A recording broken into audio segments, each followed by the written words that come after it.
In the mid-15th century, almost every Chinese map and document of the period was deliberately destroyed by officials of the Chinese court, following an abrupt reversal of its foreign policy, far from embracing the outside world. After these momentous discoveries, China turned in on itself. Anything commemorating its expansionist past was expunged from the record. 64,000 is the median number of words per book. Average person reads about 200 words per minute. Simple math will tell us that is one book in 320 minutes. To accomplish this in 7 days, numbers say you would have to read for 45 minutes a day.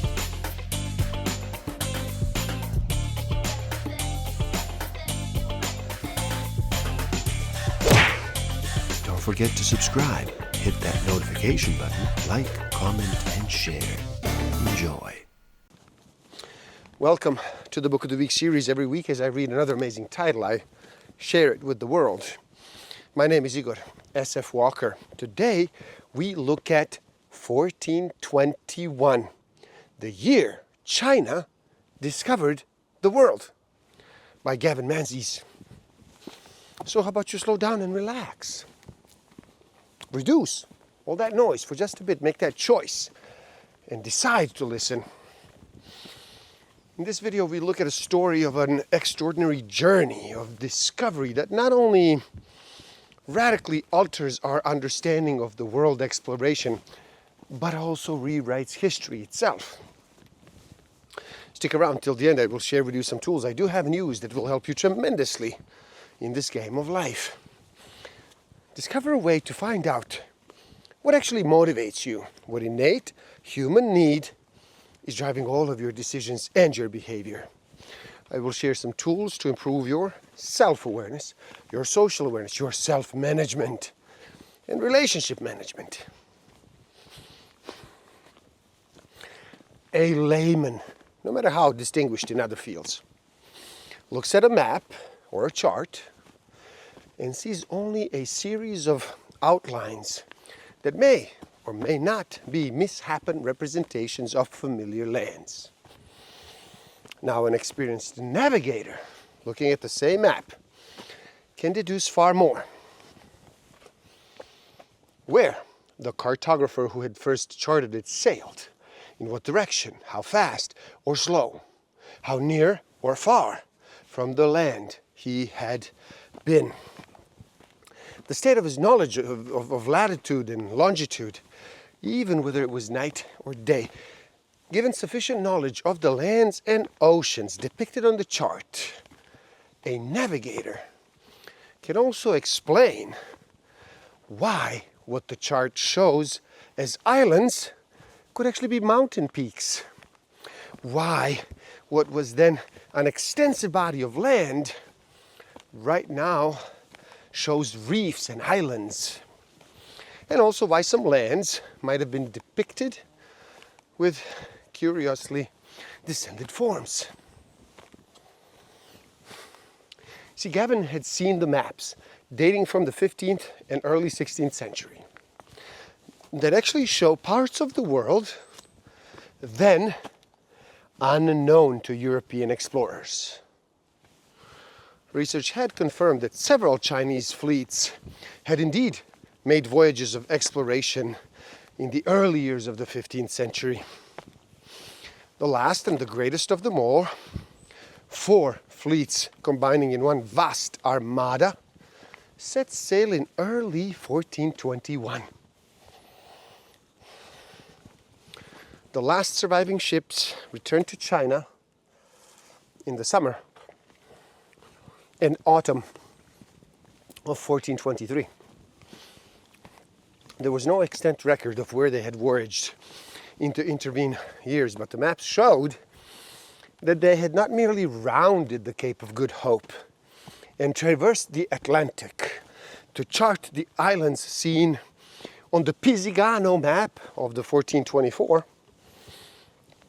They had then also gone to explore Antarctica and the Arctic, North, South America, and had actually crossed the Pacific to Australia.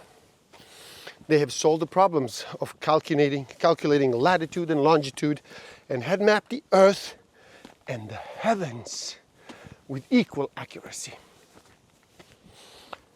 Their science and technology and their knowledge of the world around them was so far in advance of the Western European in that era that it was to be 3, 4, and in some cases even 5 centuries before European know-how matched that of the medieval China. There was also a wealth of physical evidence: Chinese porcelain, silk, offerings, artifacts, carved stones left by the Chinese admirals as monuments to their achievements, the wrecks of the Chinese junks off the coast of Africa, America, Australia, New Zealand, and the flora and the fauna transplanted far from their places of origin and then thriving when the first Europeans just arrived. Columbus, da Gama, Magellan, and Cook were actually later to make the same discoveries, but they all knew they were actually following in the footsteps of others, for they were actually carrying copies of the Chinese maps with them when they set off on their own journeys into the unknown. To misuse a famous quotation, if they could see further than others, it was because they were standing on the shoulders of giants. Few documents of the era have survived the Wu Pei Chi, the Chinese sailing instructions, essentially a manual for the arts of seamanship and naval warfare, somehow escaped the purges of the Mandarins. There were instructions inscribed on the long thin strip of paper for each regular voyage that they did make, giving detailed directions including star positions, latitudes, bearings, and the physical descriptions of islands, prominent headlands, bays, and inlands that would be clearly visible along the route. By studying these sailing directions, it is possible to deduce not only the course the Chinese had steered, but the accuracy of their navigation and their ability to set their course by the stars. It is an invaluable document. By the 7th century, the Chinese could accurately determine the course to steer, for they had discovered the compass. They knew that the magnetic properties of lodestone could be transferred by induction to iron. And then this magnetized iron could be floated on oil, allowing it to swivel freely, where one end is pointing always to the Earth's magnetic south. In 1421, the Chinese could steer within 2 degrees of their chosen course, using reliable magnetic compasses.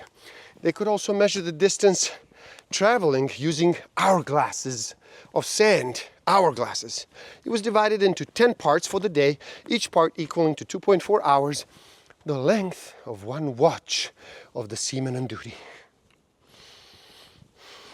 Admiral Zhu Man knew of Australia's existence before he landed there, for since Shui dynasty, sometimes of 589 to 689 AD, the Chinese had known of a great land mass, peopled by men who threw boomerangs, 100 days sailing south of Asia. In the Shanghai Ying classic of mountains and seas, Chinese historians of the era described an animal with the head of a deer that actually hopped on its hind legs and had a second head in the middle of his body. The baby in the pouch. By the time Marco Polo reached China in the 13th century, Chinese charts showing 2 Javas, the island that we do know today as Java, and the Greater Java, the home of trepangs, or sea slugs the Chinese ate with such relish. The North Pacific is a vast circulatory system with winds constantly blowing in clockwise oval direction. In June, the prevailing wind of late is to the north. As Admiral Zuman's fleet entered the Pacific, the Kuroshio, or the Japanese current, carried them northwards before starting a clockwise sweep towards the coast of North America. In fact, had Zuman simply unfurled his sails off late, the winds and the currents would have carried him to the Pacific coast of modern Canada. Then the Californian current would be taken over, sweeping them down the western seaboard of the United States all the way to Panama. See, uncovering the evidence of these early 15th century voyages of discovery had been immensely stimulating and also exciting, but the implication of what I was learning was now beginning to dawn on me. There seemed to be a mass of powerful evidence that the Chinese had not only traded with the Americas, but set up colonies from California all the way to Peru. Indeed, recent DNA analysis shows conclusively that local peoples in Mexico, Panama, Colombia, Venezuela, and Peru share Chinese DNA. They had also explored the world long before the Europeans and appeared to have been well on the way to setting up colonies in East Africa and in Australia and across the Pacific, and as well as in America. Now, if all of this was true, history would need to be radically revised. But it seemed extremely presumptuous for a retired Royal Navy submarine captain to be the one initiating this process. Although all the Chinese records had allegedly been destroyed, Gavin felt sure that somewhere, something like the Wu Pei-chi and the Ma Huan's diaries must have been missed. The Mandarins could not have been so thorough that they had obliterated every description, every letter, every mention of what had been found during the voyages. Surely another private memoir or an account must have survived somewhere. So I began to wonder why American and European historians had managed to persuade the world for so long that Columbus had discovered America and that Cook discovered Australia. Were they ignorant of these Chinese voyages to the America before Columbus? To my amazement, I discovered that there were more than 1,000 books, 1,000 books providing overwhelming evidence of pre-Columbian Chinese journeys to Americas. This literature had even been summarized in a 2-volume bibliography, as Professor George F. Carter, an expert on hens in the Americas and author of several fascinating books on the subject of early Chinese voyages, remarked, "Sinologists and Asiatic art historians are normally struck by the overwhelming, all-persuasive evidence of Chinese influence in Amerindian civilizations. Seemingly, the Americans are not aware of the Chinese literature suggesting not only discovery, but colonization.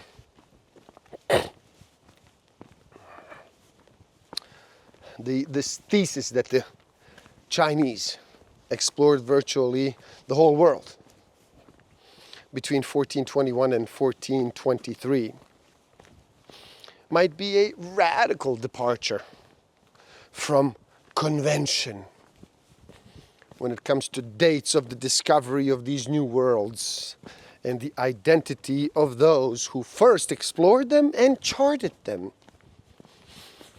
But I was confident that there is solid evidence to support it. If the Azores were not discovered by the Chinese, Who could have discovered the islands before the Portuguese, and why should they have then informed a cartographer in distant China? Surprisingly corroborative evidence that the Chinese may have inhabited the Azores come from Christopher Columbus, who reported a local story of non-European bodies washed onto the beaches at Flores, some 20 miles south of Corvo.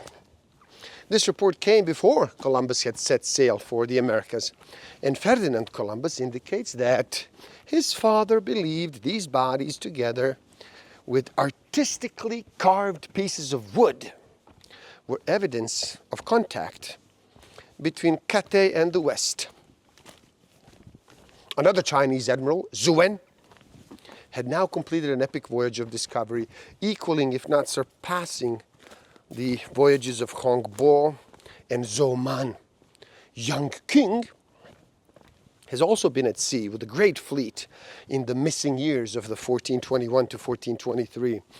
In June 1421, at the same time as the Chinese fleet was rounding the Cape of Good Hope to head north for Cape Verde Islands, far out in the Atlantic, a little Carvel, a small Portuguese sailing ship, lay at anchor in a wooded bay of the uninhabited island of Madeira.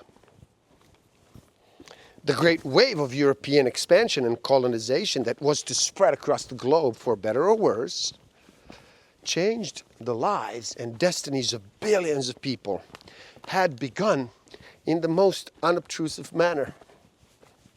This first small, hesitant step was taken by the Portuguese on their own initiative, but within 3 years, news of the great Chinese discoveries and charts showing those far-flung lands and seas would be filtering into Portugal. No longer would they be sailing into the unknown. The legacy of those golden years when China's power and influence extended from Japan to Africa and beyond to encompass the whole world remains. Chinese Buddhist architecture graces the Asian skyline from Malacca to Kobe. Chinese silk of the Ming Dynasty is found from Africa to Japan. Glorious blue and white ceramics from Australia to Manchuria, and graves in many places across the globe bear witness to Chinese jade jewelry of the era. Even the most blazed traveler to Southeast Asia must be struck by the pervasiveness of Chinese legacy. The Chinese had millennia of experiences and expertise in every shape of human activity. Although much evidence of the Chinese voyages of discovery has been lost or destroyed over the centuries, one very tangible count is visible everywhere today. The plants and animals that the Chinese fleets carried with them to new lands, and those they brought back to China and Southeast Asia. China's greatest contribution to civilization may well be the cultivation and propagation of plants. Europeans not only had charts showing them the way to the New World, they found the most important crops already flourishing when they arrived there. No fewer than 27 important cash crops are known to have been brought to the island of Hawaii from India, Asia, Indonesia, the Americas, and even Africa. The sweet potato, sugar cane, bamboo, coconut palm, arrowroot, yam, banana, turmeric, ginger, kava, breadfruit, mulberry, bottle gourd, hibiscus, and candlenut tree were all growing in Hawaii when the first Europeans arrived. None of them are indigenous to the islands. These claims will doubtless be greeted with astonishment. Yet if one takes a dispassionate view, there's nothing illogical about them. The Chinese enjoyed the far older and far richer maritime tradition than Europeans. The Chinese fleets had charted the world. They could determine longitude by means of lunar eclipses. And by comparing charts, they were able to resolve any remaining longitudinal differences and complete the first map of the world as we know it today. But that knowledge was brought at a terrible cost. Only 4 of Hong Bao's ship and just 1 of Zhu Man's ships returned to China. A loss of at least 50 ships in those 2 fleets alone. The human toll was equally high, a mere 900 of the 9,000 men in Zhu Man's fleet were still with their admiral come October 1423. Instead of the cultured Chinese instructed to treat distant people with kindness, it was the cruel, almost barbaric Christians who were the colonizers. The great admirals Zheng He, Hong Bao, Zhu Man, Zhu Wen, and Yang Qing deserve to be remembered and celebrated too, for they were the first, the bravest, and the most daring of them all. Those who followed them, no matter how great their achievements were actually sailing in their wake. And there you have it, 1421, the year China discovered the world. Now please do help out. It is easy. Simply like this video so more people can enjoy it. Share it too and spread the word. Do leave a comment and share your thoughts. Subscribe to my channel and stay up to date. And the link to this book is in the description below. So buy it, read, never stop learning. Especially learning about yourself and nature. So gift yourself by taking the free Humanese test on my website and find out what actually motivates you, what innate human need is driving all of your decisions and your behavior. And if you feel you are ready to improve your self-awareness, your social awareness, your self-management, and relationship management even further, do check out my Master of Life Awareness program. The links are in the description below. Thank you. Love and respect.